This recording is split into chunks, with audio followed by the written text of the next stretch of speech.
Hey guys, Amirose here, and I am joined with the wonderful Jamie Kennedy and writer-director Matt Orlando to discuss their new film, A Resurrection. How goes it, gentlemen?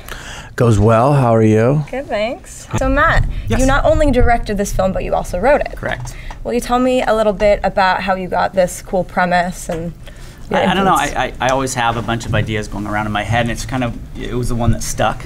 I'm a preacher's kid, and it deals a lot of with the theme of faith. So it just kept grinding itself in my brain, and pretty soon it was the only one I wanted to write, and that's how it happened. Wait, where are you from? Newport Beach. But whoa, you never hear that. Preacher's kid from Newport. You just hear like a... I know, right? And you, Yeah, I'm took not a the preacher's kid. producer seat on this one. What was it like to not be, behind the lens? I asked him for a role, and he said there's no roles for producers. It was mean, wasn't it? I was hoping you were going to pop up somewhere. No, I mean, look, I've started in the Scream movies. And you know the formula of scary movies from that, Randy. Yeah, so I started in the Scream movies, and I've also loved horror movies coming up. And I think in the world, it's like I was telling this yesterday in a radio interview that there's movies that I was raised on, horror movies, and then there's movies I was raised as an actor on, which is weird to say because not a lot of people get to do that.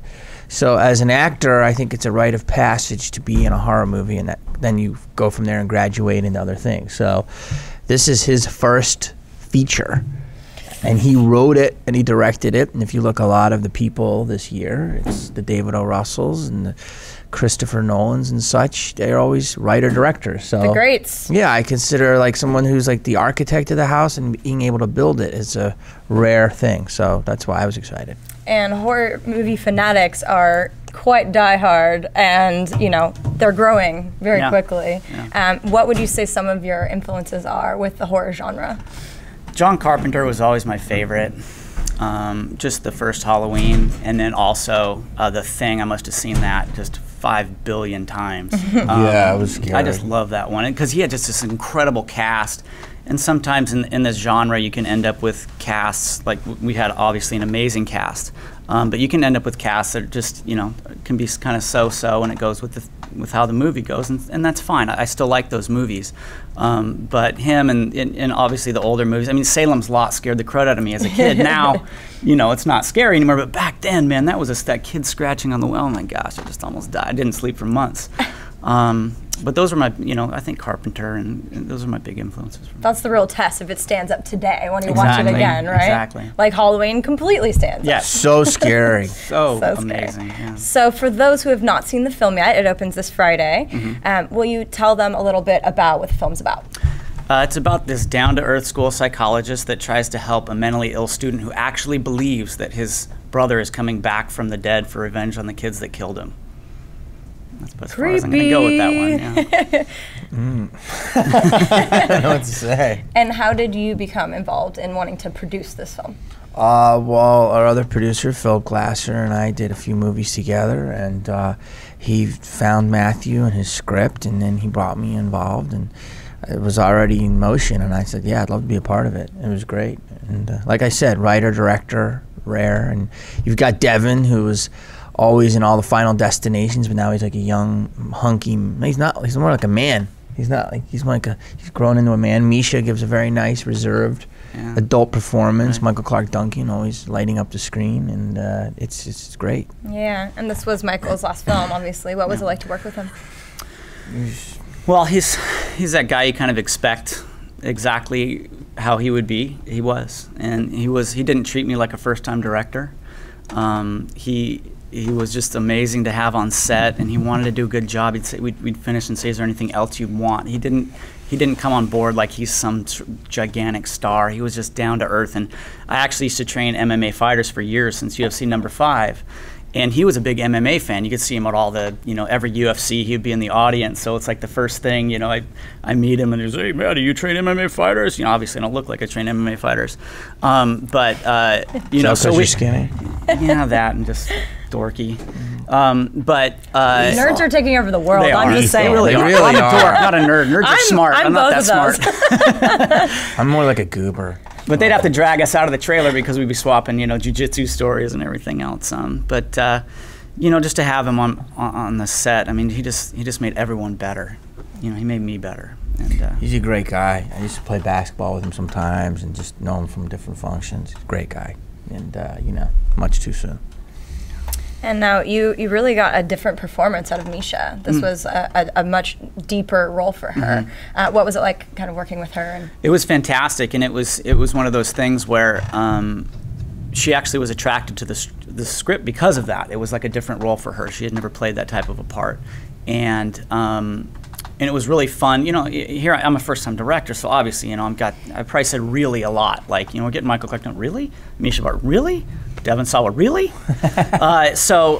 When she got on board, it was just like, that's that girl from the OC, you know what I mean? And obviously I'm from the OC, so, it's beautiful. This is a big deal to me. And then just to see her, kind of become that character and everything, which was just so different from all our other characters. That was awesome. It was cool. Definitely. What I really liked about The Entity, without giving too much away, is the films that really speak to me, the horror films, are the realistic ones. And I thought he was super creepy, but also still really realistic. So you felt like, who knows, maybe this could happen. Will you kind of describe like the look and feel you wanted to give to him? Yeah. I'm glad you picked up on that theme because, I do love, I don't put down any other, you have your torture movies, and we had that big thing with the kind of redoing the Japanese movies, and I loved all those movies, but I wanted to do something different, and I wanted to be kind of real, have a certain sense of realism to it, so that when you leave here disturbed, you know what I mean? It's more of a suspenseful horror movie, so it has, it's almost like a cross-genre type thing. Yeah, like those type of movies, like you ever see a movie called The Tenant? The Tenant? Yeah. No. Oh, you gotta watch it. Polanski. Enlighten me. Early Polanski. Very Oh, scary. I love Polanski. Very early, like early Carpenter. Very real, scary. That's what was so scary about that, is because you really believed that he was the boogeyman. Yeah. So that's hopefully what we achieve with this, that there's some hyper realism. And I like the witch aspect of it. She was cool. She was creepy. Yeah, she was great. Annie Cattrall is just this amazing actor, and she actually came to audition for another part. And it was a very, very small part, and then she said, I'd like to do this too. And it's one of those kind of things as, you've been through a million auditions, and you're just, you're kind of trying to be nice. It's okay, go ahead, do it. And then we're all just sitting back going, oh my goodness, because we actually auditioned a lot of actors out in LA to play that part that she played, and she's from that area up in Pittsburgh and near there.